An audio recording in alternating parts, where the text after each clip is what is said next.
Well, how many of y'all grew up in a home where mama had expectations about the dinner table? Yeah? I see a mama trying to lower her son's hand. He's raising it really high over there. Growing up, I remember as a young kid. Now, as a young kid, I had a couple of years where I lived in Vermont. Vermont, during the summer, was beautiful. I mean, Vermont during the summer was the type of place that you would just want to live year-round. And growing up in the Green Mountains for 7 years as a young boy, got to go outside and run around with my buddies, and I would come home after playing around with my buddies and riding our bikes all through the neighborhoods, and I would have dirt under my fingernails. I'd have grass stains on my shirt. I would have open wounds bleeding on my knees as I got to the dinner table, and Mama would look at me, and she would say, "Go wash up." Why?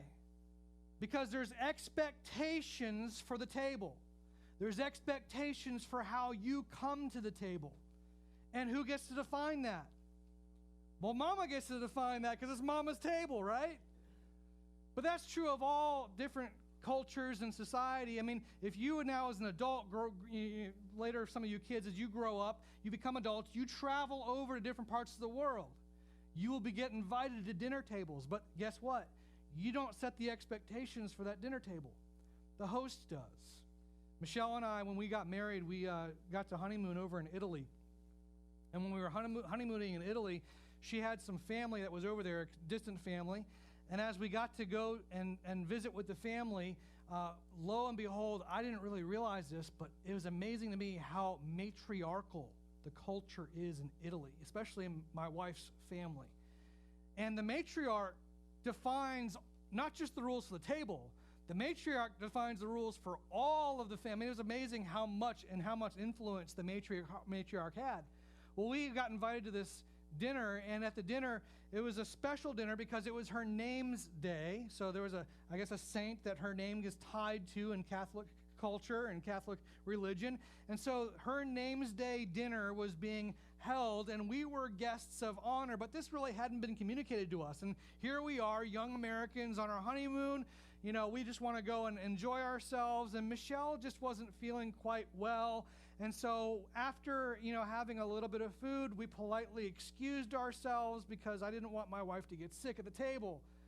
Well, lo and behold, there were plans for us that we didn't know about, and we were the guests of honor that evening, and we threw the entire evening off course, and we had to go answer to the matriarch and get a lecturing on our honeymoon from the matriarch of the family about how embarrassed she was that we left as guests of honor.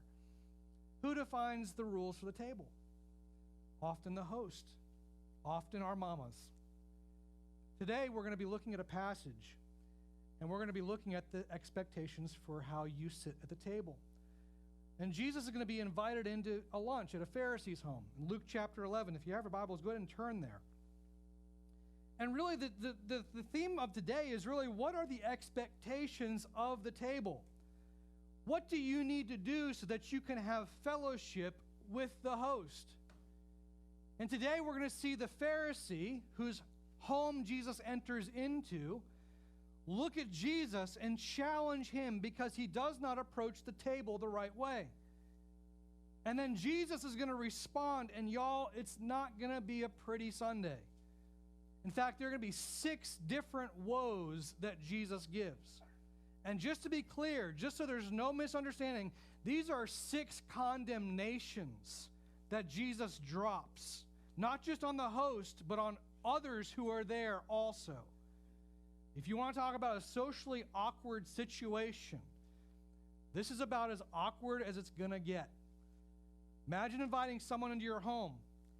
And as you invite them into your home, they're coming to the table, and you ask them, you challenge them because they haven't approached your table quite the way that it would be culturally expected, and all of a sudden they begin condemning you, not just once, not just twice, but 6 different times. There's going to be a lot of weight today in the account. But I pray that as you read through it, you would see truth, not just for what Jesus was encountering in his day, but truth that we have to encounter now as we ask the question, what does it take to approach the table? What does it take to have fellowship with the host. Luke chapter 11, beginning in verse 37. Follow along with me. We're going to read through from 37 all the way to the end of the chapter. And here is what Luke records for us. Now, when Jesus had spoken, a Pharisee asked him to have lunch with him.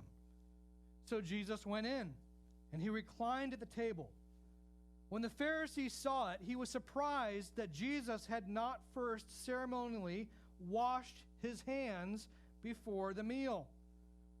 But the Lord said to him, "Now you Pharisees, you clean the outside of your cup and of the platter, but inside of you, you are full of robbery and wickedness.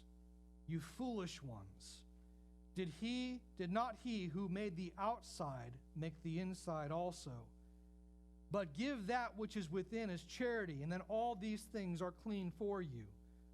But woe to you Pharisees," verse 42, "for you pay the tithe of mint and rue and every kind of garden herb, yet you disregard justice and the love of God. But these are the things you should have done without neglecting the others. Woe to you Pharisees," now a second time, "for you love the chief priests or the chief seats in the synagogues and the respectful greetings in the marketplaces. Woe to you a third time, for you are like concealed tombs, and the people who walk over them are unaware of it." One of the lawyers said to him in reply, "Teacher, when you say these things, you insult us also." But Jesus then said to them, "Woe to you lawyers," now a fourth woe, "woe to you lawyers as well, for you weigh men down with burdens that are hard to bear, while you yourselves will not even touch the burdens with one of your fingers. Woe to you now a fifth time, for you build the tombs of the prophets, and it was your fathers who killed them. So you are witnesses, and you approve the deeds of your fathers, because it was they who killed them, and you build their tombs or monuments. For this reason also the wisdom of God said, I will send to them prophets and apostles, and some of them they will kill, and some they will persecute, so that the blood of all the prophets shed since the foundation of the world may be charged against this generation, from the blood of Abel in Genesis all the way to the blood of Zechariah at the end of the Old Testament, who was killed between the altar and the house of God. Yes, I tell you, it will be charged against this generation. And now a sixth time, woe to you lawyers, for you have taken away the key of knowledge. You yourselves did not enter, and you hindered those who were entering. When he left there, the scribes and the Pharisees began to be very hostile and to question him closely on many subjects, plotting against him to catch him in something he might say. May God bless the reading of his word this morning. Woe to you! Woe to you! Woe to you! Woe to you! Woe to you! Woe to you! 6 different times, Jesus says, woe to you. 6 times, Jesus condemns the religious leaders and the legal system of his day in this passage. One commentator suggested that this is perhaps the most sobering section in all of the Gospels.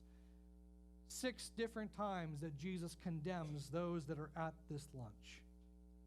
To the person who says Jesus never judges, I think you can respond with great confidence, think again. In fact, Jesus' words are so pointed and so condemning that by verse 53 and 54, the very end of the chapter, the scribes and the Pharisees are described by Luke like a hunter stalking an animal. They are seeking to capture Jesus in a snare. The hunt has begun. Why? Why? Well, let's go back to the beginning of the account. The setting is a dinner party. And at this dinner party, there are many individuals that are high up in society. These are the social elite, the A-listers. And there's a meal to be shared, a lunch meal. And Jesus is among the guests who are invited in. But here they are, this group of socially connected, respectable A-class citizens, and as the meal is getting ready to be served, Jesus begins dropping all of these condemnations. If you go back and you look at really the history leading up to this in Luke's account, you will have found that this is not the first time that the scribes and the Pharisees interact with Christ. In fact, Jesus has already encountered them at several different occasions. A few weeks ago, we found that as Jesus cast out a demon and he made a mute man speak, the Pharisees said he's doing this by the power of Satan. So they've already accused Christ of using the power of Satan. Last week we saw Jesus teaching, if you were here with us last week, and he denounced them for plugging up their ears and blinding their eyes, saying, la, la, la, la, la, la, I can't. What Jesus is really saying is, you're not listening, is what's going on. And you looked at the examples of the men of Nineveh and the queen of the south, the queen of Sheba, who came forward and listened to the wisdom of Solomon. And I love this. Church, I'm going to share this real quick. This is just a great thing. Being a pastor, sometimes you just laugh so hard. So last week we were talking about the queen of Sheba. She comes up and she listens to Solomon and all of the wisdom that he has to share. And she's pouring out her heart. She has all these deep questions, deep, profound questions that she's trying to get answers to. And as Solomon gives the answers to them, she begins to respond that truly this is the wisdom of God. Truly this is something that the Lord of heaven must have imparted into you. And she begins to profess this belief in the God that Solomon is serving. And as just a sign of respect and appreciation, she gives him 9,000 pounds of pure gold, which is like $120 million today. And she gives him so many spices that never before in Israel's history had that many spices come into the nation. And I got up here and I said, I've been giving you wisdom week after week, and I don't even have a spice rack. Well, guess what I got this week? In my office, I walked in, and there's a little, beautiful little bag that's there on my desk, and I open it up, and it's a Pioneer Woman spice rack. Take that, Solomon. Yeah, like this, it's just great. I just laughed so hard when I got that. I brought it home, my wife started cracking up. So we got the Pioneer, thank you for the Pioneer Woman spice rack. That was amazing. But Jesus has been telling these Pharisees and these scribes, he says, you've been shown truth. I have demonstrated truth to you. It's right before you, but what have you been doing? You've been covering up your eyes. Last week he talked about the lamp, and he's like, you took your eyes out, you put them in the cellar, and you go back up, and it's like, well, where's the light? Where are your eyes? You've been burying them. You're hiding them. You're also plugging up your ears. You're saying, I'm not going to listen to you. But all you have to do is listen and see, and the truth is right before you. If you want to know who I am, look at what I'm doing. Listen to the words that I'm speaking and do them and believe and apply. The Pharisees don't want to hear. They don't want to see. And so last week, Jesus did denounce them already. And so here are the Pharisees and the lawyers. They've been opposed to Christ every step of the way. And now there's an intimate luncheon. And y'all, it's about to get real awkward. This is one of the most awkward meals in all of Scripture. I mean, I can't imagine just sitting there and the tension is running so thick. Jesus approaches the table, and the Pharisee who's the host notices that Jesus has not washed his hands. This is every little boy's hero right now. Mama, I didn't wash my hands because Jesus didn't do it, right? Now, Jesus doesn't wash his hands, and now today we live in, unfortunately, a world coming out of COVID, and we think about hand washing a lot, and we think about Purell and how much we need to make sure we're doing all those things, and you got to sing the alphabet song twice while you're washing your hands. Well, we think about things because of viruses and contamination, kind of in a medical sense. But here in the first century, it was very important for them, not medically. It was very important for them religiously, because there were ceremonial cleansings that were expected of you in the culture.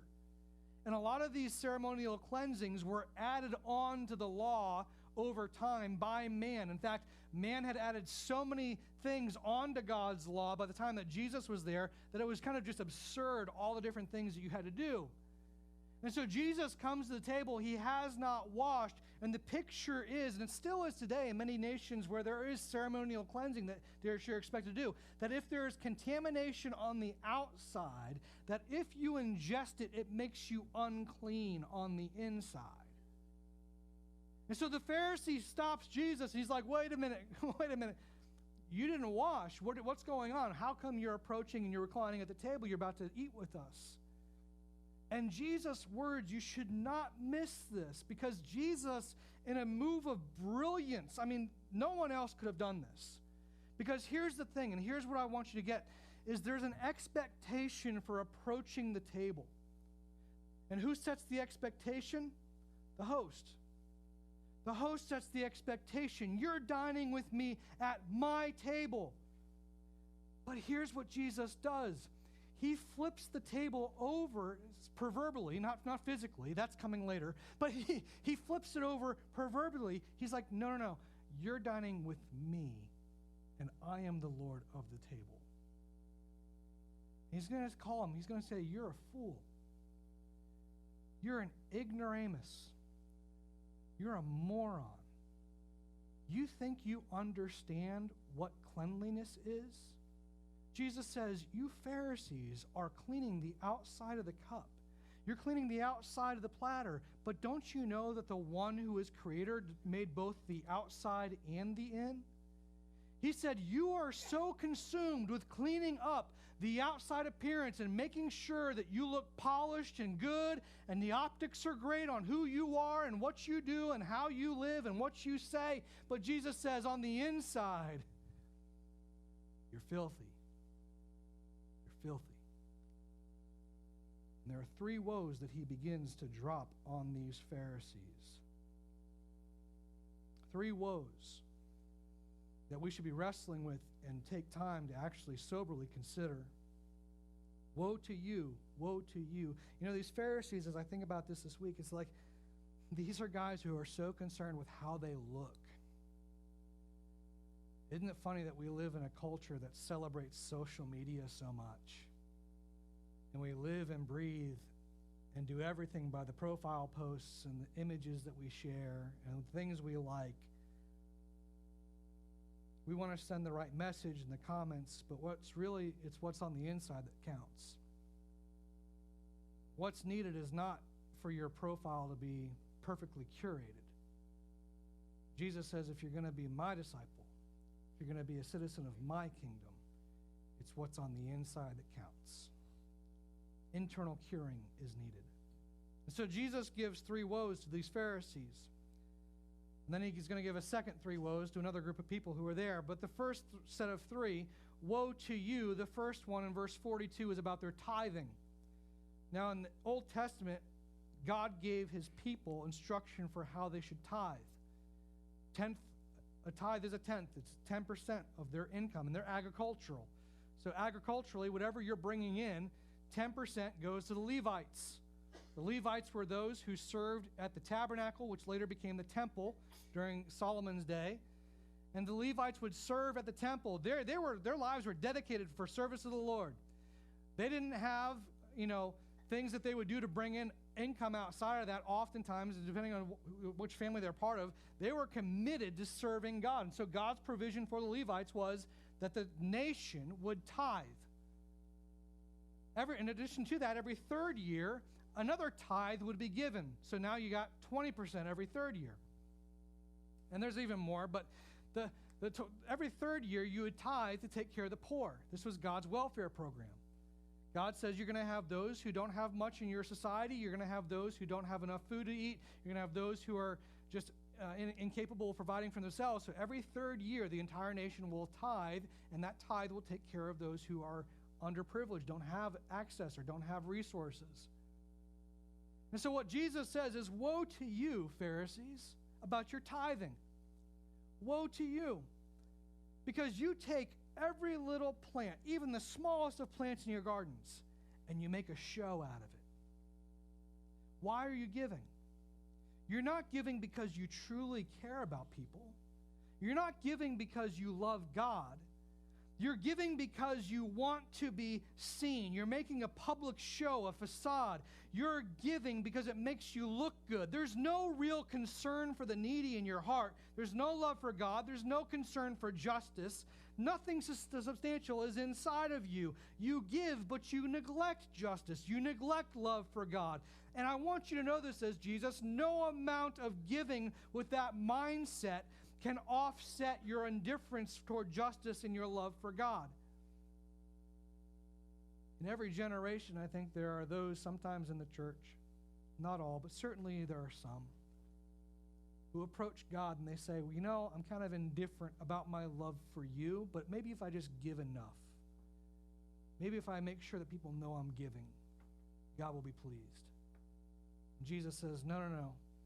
I can see right through the veneer. Your heart's filthy. I don't care how much you give. You could give 20%, 30%, 50%. If your heart's filthy, then you have no place at my table. Because what Jesus does is he inverts it. He says, no, no, no. This is about you having fellowship with me. This is about you sitting at my table. I'm the Lord of the table. And if your heart's filthy, you cannot have fellowship with me. First woe is about their tithing. Their second woe is about the recognition that they are seeking, recognition from man. Look at verse 43. Woe to you, Pharisees, the second woe now, for you love the chief seats in the synagogues and the respectful greetings in the marketplaces. You like to be important. You like to have people talk about you. You like to be the center of attention. You like to have all the eyeballs on you. You like to have the social media feeds of everybody in the community talking about what you're doing. Celebrity culture before celebrity culture exists. Jesus says you want to be known, but you don't want to be known by God. You want to be known by people. You want to be known by man. And it's all about you. It's about yourself. It's about your narcissism. It's about this unfortunate, this selfie culture that we now see emerging in a new way in our time. It's all about me. It's all about me. It's all about me. Jesus says, woe to you, because you should be concerned that God recognizes you. But instead, you're just seeking man's attention. The third woe is that they're a trap for others. Look at verse 44. Woe to you, Pharisees, now a third time. He says, for you are like concealed tombs, and the people who walk over them are unaware of it. Now, we would look at that in our day and age, and we think, well, what's the big deal? What's the big deal? You have to kind of pause and think about the culture and certainly the Old Testament teaching about the law of cleanliness for God's people. You see, you go back to the Old Testament and you look at Leviticus, you look at Numbers, and you find that God makes provision for those to be cleansed ceremonially from being defiled because they've encountered a corpse. In fact, if you encounter a corpse in ancient Israel, you have to go outside the camp, and there's a period of purification. In fact, the priests needs to come out to the camp. They need to sacrifice a red heifer. A red heifer has to be sacrificed, and the sacrifice of the red heifer is different and really than all other sacrifices in the Old Testament. It's really unique. It's really cool to look at. But what happens with this red heifer is the entire cow is burned. None of it's eaten. In other sacrifices, parts of the cow are eaten by priests or those who are sacrificing. But with the red heifer, the entirety of it is burned up. It's fully consumed. And the ashes are then gathered of the red heifer. They are mixed with living water, which is really just moving water from a live stream. And as they are mixed in, symbolically, the red heifer mixed with the living water is like blood. It's the picture of blood, atoning blood. And what happens is there needs to be purification from death. And so what happens is the priest goes out, they take this ashes of the red heifer, they mix it with some living water, and then they have to go and they have to take a hyssop rod and begin sprinkling this mixture on the people that are unclean because they've encountered a corpse, but also on everything else that's encountered it. In fact, also the temple from a distance, which would, in ancient Israel's time, was the tabernacle. They would have to even cleanse the tabernacle because death was in the camp. Jesus is telling these Pharisees, he says, you guys are walking unmarked tombs. People who come across you are unclean, and they don't even know it. How dangerous is that you're separating them from having fellowship with God, being able to worship the Lord? Because now they're on the outside of the camp. They're not allowed to come in and worship. They don't even realize they've been contaminated by you. That's how offensive this is. You're walking unmarked tombs. You're filthy before God, and you're silently contaminating others when they come in contact with you. You are super spreaders of impurity. In every generation, in every culture, there are humanistic systems that rise to the surface. And I find that in every generation and in every culture, they are plagued with these issues. Selfish giving, self-recognition, and entrapping others in this self-seeking cycle. And y'all, it's just as true for Israel, I think, as it is for us. In fact, it's just as true for boomers as it is for millennials. Why? Because these are the systems that follow the compass of the heart, which always points back to ourself. True north, the compass of our heart, true north always points back to self. You see, Jesus can see through all this facade you put up. He can see through your giving and your motive for giving. He can see through your social media profile. He can see through all of your righteous activities. What he wants is your heart, and he wants you to love God and to love justice and to give with right motivation. And so Jesus has been dropping some really heavy words on these Pharisees. And there's a lawyer there. He's part of the Scribes. The Scribes were really the legal system of Jesus' day for Israel. They were kind of the legislative branch, if you will, of the Jewish society. The Scribes and the lawyers, they would define and interpret what proper adherence to the law was. And this system, this legal system that they had, you didn't want to get on their bad side because they were the ones who could determine whether or not you were actually measuring up to the law. They were the ones who defined what it meant to apply the law to all areas of life. And so one of the lawyers speaks up and he says, "Wait a second, Jesus. You're saying this to these guys. Well, that's offensive to all of us scribes." And Jesus essentially says, "Hold my glass of wine. I got words for you too. I got words for you too." 3 woes to scribes. 3 woes to lawyers now show up. First woe, you introduce a burdensome weight. Burdensome weight. He says, you create all these systems. You create all these burdens for people trying to measure up to the law, but you will not take one of your own fingers and try to step in for yourself and apply it to your own life, to your own home, to your own family. You look at all the burdens that are out there, but you don't lay a finger on anything to alleviate those burdens for anyone else. You simply define, and you don't think it applies to you. Why? Because you're the expert. You can find the loopholes. You hold everyone accountable except for yourself, and you know how to get around these things. And isn't it true that in every generation, those who make the rules rarely keep them? I'm not sure how many of you have seen these stories, but there's been many of them now coming out in the news. Insider trading. It's against the law here in the U.S., except for apparently those who are in Washington. This past year, House members and senators on both sides of the party aisle profited tremendously on Wall Street trading based on knowledge they had of events that were coming up that were going to be decisions that the U.S. would make for legislation. And just yesterday, Business Insider ran a story that 58 members of Congress have violated a law designed to stop insider trading and prevent conflicts of interest. Y'all, it's nothing that we haven't seen in our own culture. But that's what these scribes are doing. Jesus is saying, you're defining all these laws, you're making all these things, but you know what? You're not applying it to yourself. You're making a burdensome weight. Woe to you for making a burdensome weight for others that you think does not apply to yourself. Second, woe to you for virtue signaling on the monuments you build up. Verse 47 to 51 are interesting verses, and I think you have to kind of process them to kind of get what Jesus is getting at here. Verse 47, he says, woe to you. This is the second woe to the lawyers, to the scribes. He says, woe to you, for you build the tombs of the prophets, and it was your fathers who killed them.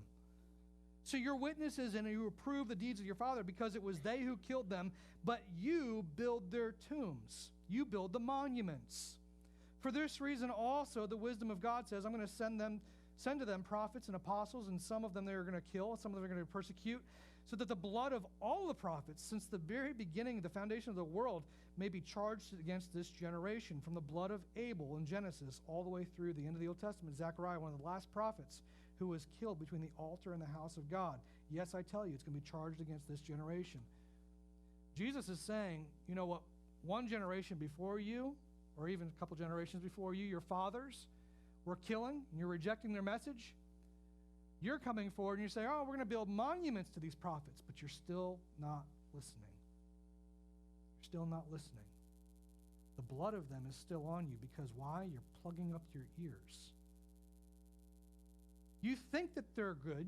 You realize that God has sent them. There's something in you that even says we should erect monuments to these individuals who died under previous generations. Yet, says Jesus, you're still not listening to them. And so their blood is on you as well. We live in a day and age where virtue signaling is not erecting monuments, it's tearing them down. And new monuments get built in their place. But the monuments you build are going to condemn you, says Jesus. It's interesting that we live in a period where even those who seek to affirm that all men are created equal are getting torn down. Monuments are being torn down so that equity might not be challenged. First, woe to the scribes is that they're bringing a burdensome weight to the people. The second is that they're virtue signaling through these monuments. But the third is that they've established a deeply flawed system. Look at verse 52. Verse 52. Woe to you, lawyers, for you have taken away the key of knowledge. You yourselves did not enter, and you are hindering those who were entering. Jesus looks at these scribes. He says, y'all are the compliance police. You're supposed to know what it takes to enter into my kingdom, to sit at this table and to have fellowship with me. And you've constructed a checklist of all of these things that the people are supposed to do in your minds to be citizens of the kingdom. But he's like, you guys didn't even enter. You came up with all of this system of all these things you're supposed to do. You didn't even get to enter into the kingdom, and you're even dissuading and leading astray people who were seeking it out. The compliance police fail to enter because they create the wrong check boxes to identify what God is looking for by those who are seeking to become citizens of the kingdom. 6 different woes. 6 different condemnations for those who are socially connected, respectable A-class citizens at an afternoon lunch. I don't know the last time somebody came to your house and you invite them to the table and they just began condemning you over and over and over and over. Chances are you'd say, door is that way, don't let it hit you on the way out. You wouldn't have, or they wouldn't have, if they were a guest in your home, they would not have the authority to say, this is my table, and it's about having fellowship with me. But Jesus enters into this religious leader's home, and he says, you think this is about your table? No, this is about me and my table, and you sitting with me and having fellowship. He says, you guys have been so consumed with whitewashing the outside of life. You're concerned with the optics that people would see you through. You're concerned about the narrative of what's going to happen or what people are going to say. You're concerned about the social profile and the social media and the posts and the messages and the likes and all these other things. But he says, I see right through that all. I see through every single thing that you're doing. I see right to your heart, and inside you are broken and you're filthy. And that must be cleaned if you're going to have fellowship with me. Jesus walks out, and they begin hunting him. The rest of Luke's gospel, we're going to see great antagonism between the religious leaders and Christ. There's not going to be a lot of beating around the bush. Jesus has his opponents. And if you're going to stand for Christ and stand with him, you will realize quickly, if you're doing it the right way, you will also have opponents. The broken world who is lost and dying and filthy on the inside, when it's confronted with truth, either it will want to tune you out and not listen and not see, or it will attack you because it's very comfortable living in its own darkness. Or it will have the Spirit moving within it, and the Holy Spirit will bring conviction to men, women, and children, and they will realize, yes, I am broken, I am dirty, and I do need to be cleansed, not just on the outside, I need to be cleansed on the inside. And so today at lunch, I pray that you don't have quite such a sobering lunch, but maybe if in love, somebody needs to bring some admonition to you at lunch. Maybe that's done in a very gracious way. But let me give three different applications that I think perhaps can meet you in some form or fashion where you are right now. For those who are coming out of a legalistic system, and as a pastor, if you spend any time in ministry, you come across a lot of people who come out of legalism. Many of you have been in churches where there's a lot of legalism. Many of you grew up in homes where there's a lot of legalism. There were all these things you had to do to check all the right boxes to make sure that you were the perfect little boy or girl coming up and making sure that you looked right and you did everything right and you said everything right. And you come out of those systems and you are here listening to the words today and you think to yourself, man, I lived that. I know what that's like. And you know what? I've never felt like I measured up. Jesus' words to these individuals today should give you great hope. Because his words to these individuals today is that the legalistic systems that they build are never going to save. They're never going to save. But Jesus can cleanse you. You see, the legalistic systems are all about the outside. It's about what you can and cannot do. It's about making sure the outside is clean and making sure it looks polished. It's kind of like a nice set of dishes sitting up in a china hutch, and you look at it from the outside, and you're like, wow, those dishes look so sparkly and clean because they hardly ever get used, and maybe on the inside there's a lot of dust that's begun to settle in them. On the inside, there's a lot of dirt that's now growing and accumulating. Jesus says these legalistic systems, all they do is wash off what's on the outside. He says, if you're going to have fellowship with me, you need to be purified on the inside. So if you're coming out of one of those legalistic systems, I want you to know that Jesus can cleanse you within. He can cleanse you within. He can give cleansing that is deeper than on the skin surface. It's deeper than what you would have in just using a bar of soap to go to dinner. Because guess what? When you have fellowship with Christ, the hand soap ain't going to cut it. You need a cleansing that goes much, much deeper.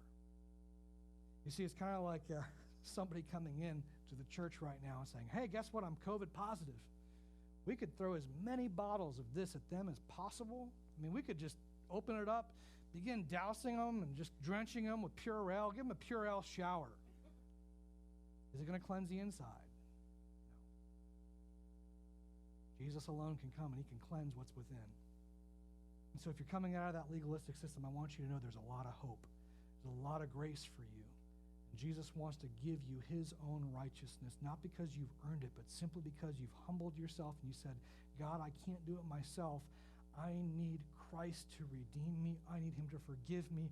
I need his righteousness that I can come into your presence and stand before you. Because for me to have fellowship at that table with you means I need to be cleansed on the inside. For those of you who are scribes or perhaps Pharisees,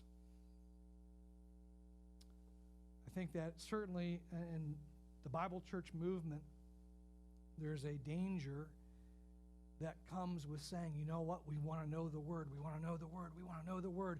We just want to study the Word and study the Word. And y'all, that's a good thing. It's a good thing to know the Bible. It's a good thing to be biblically literate. But it's not just about knowing the Word, it's about doing it. You see, there's a lot of folks that have been part of the Bible church movement, and we're part of that Bible church movement. We're part of the E-Free movement. There's a lot of people that have a lot of knowledge. But y'all, if you're a Pharisee or a scribe, you're one of those people that have a lot of Bible knowledge, but you're not really doing it. You're not really applying it to your own life. You're not really concerned about the love for God. You're doing all these righteous things, and they look good to people on the outside. But Jesus is saying, I'm sorry, it's not enough. You need to be purified within. You need to be purified within. You need to walk with humility. Your system is not going to protect you from God's judgment. And so humble yourself, because your pride is going to be your downfall. Stop criticizing people. And humble yourself and realize that you need forgiveness and grace just as much as everyone else. Start listening. Unplug those ears. Lift the blinders off your eyes. See truth and respond to it. But finally, for the disciple who's here, for those who are listening, you've taken the blinders off, you've unplugged your ears, and you're saying, I'm a disciple, I'm following Christ, I want to apply the words of my master to my life.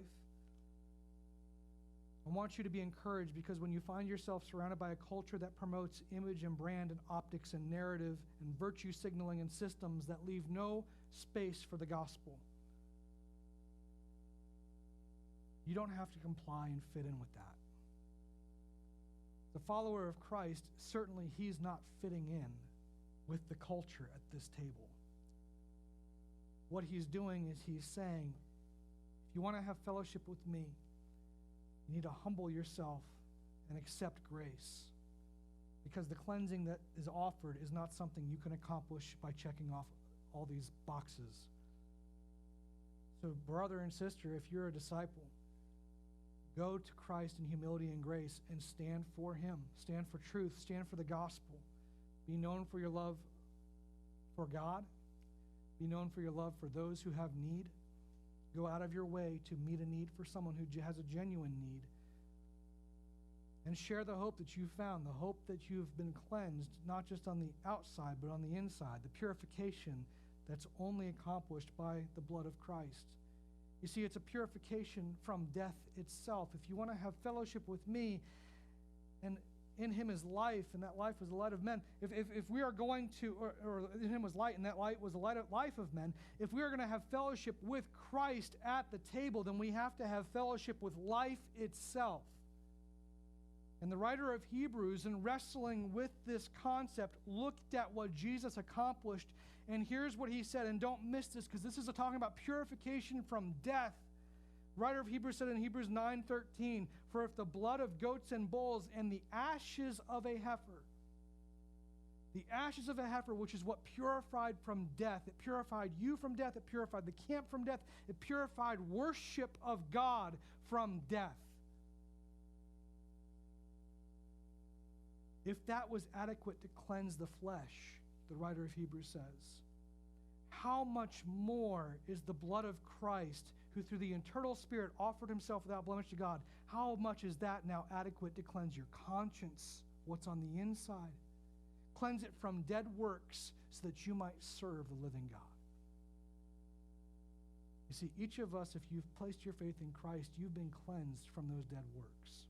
Not just on the outside, but on the inside. And God has given you the ability to come and to serve him. Jesus says, I have cleansed you, not just of the filth that's in there, but I've cleansed you from death itself. Come now and enter into life with me. Come now and have fellowship at this table.